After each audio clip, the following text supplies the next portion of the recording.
There was a time when fast still had limits, when 500 horsepower was insane, and 200 miles an hour sounded impossible. Then between 2005 and 2015, everything changed. In just 10 years, production cars went from quick to completely unhinged. This was the era when computers, boost, and raw engineering collided. And the result was some of the most legendary performance cars ever built. These aren't just fast cars. These are the cars that broke speed forever. You can't talk about this era without starting here. The Bugatti Veyron didn't just raise the bar, it obliterated it. 1,001 horsepower, quad turbos, W16 engine, and a verified top speed over 250 miles an hour. Before the Veyron, most people thought 1,000 horsepower street cars were fantasy. Bugatti proved they were just under-engineered. And the craziest part? This thing wasn't some stripped-out race car. It had leather, air conditioning, and could idle in traffic. The Veyron forced every manufacturer to rethink what was even possible. Because once this car existed, there was no going back. What made the Veyron even crazier wasn't just the power. It was how overbuilt everything had to be to survive it.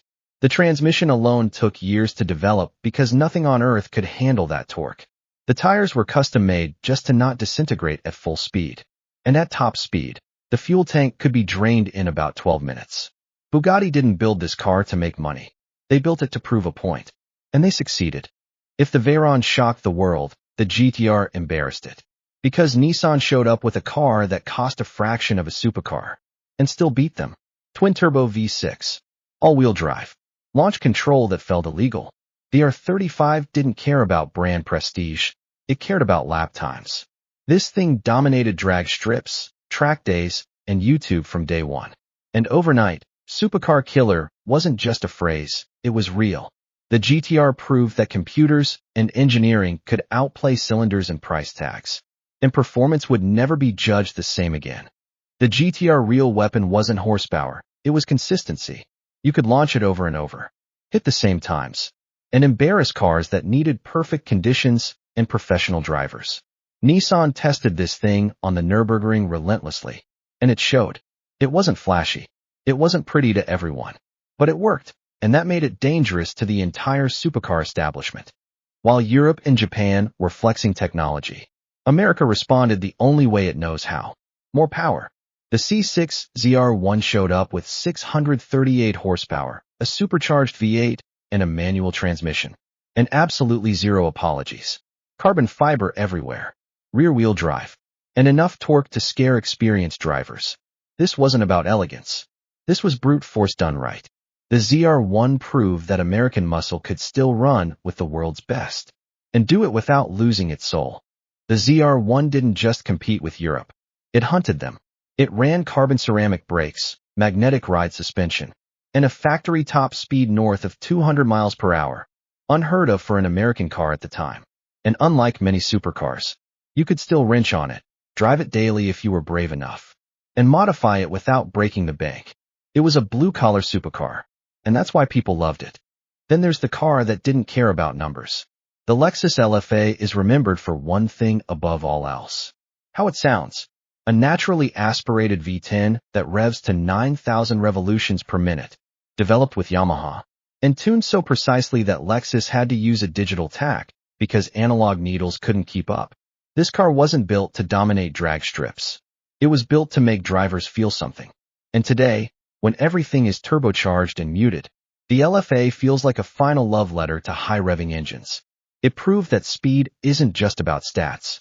It's about emotion. The LFA almost didn't exist.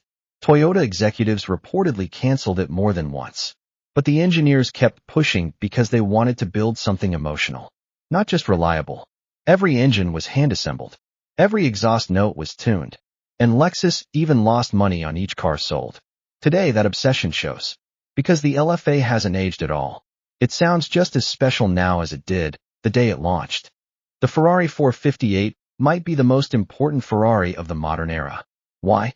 Because it was the last naturally aspirated V8 Ferrari. No turbos. No filters. Just instant throttle response and one of the best chassis Ferrari ever built. The 458 was fast.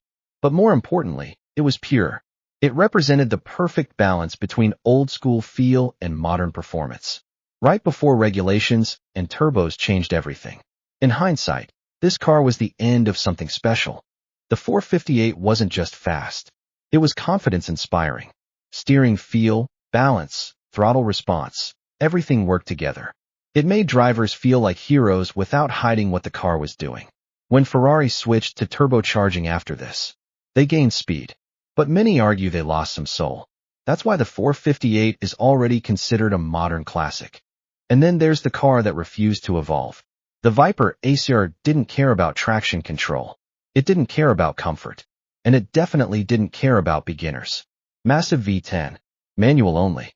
Aero straight off a race car. This thing set lap records while actively trying to kill its driver. In an era where cars were getting smarter and safer, the Viper ACR stood as a reminder of what raw performance really felt like. It was loud, violent, and completely unapologetic. And that's exactly why it belongs here. The Viper ACR was basically Dodge asking, how far can we push this before it becomes irresponsible? The aero package generated massive downforce. The suspension was track-focused to the extreme. And there were zero excuses if you messed up, that was on you. It set lap times that shocked manufacturers with double the budget and half the displacement. No nannies. No forgiveness. Just driver versus machine. Between 2005 and 2015, cars stopped being reasonable. Technology caught up with ambition. Horsepower exploded. And speed went from impressive to absurd. This wasn't just a golden age. It was the moment performance crossed a line we can't uncross. And looking back now, we didn't realize it at the time. But this was the era that changed cars forever.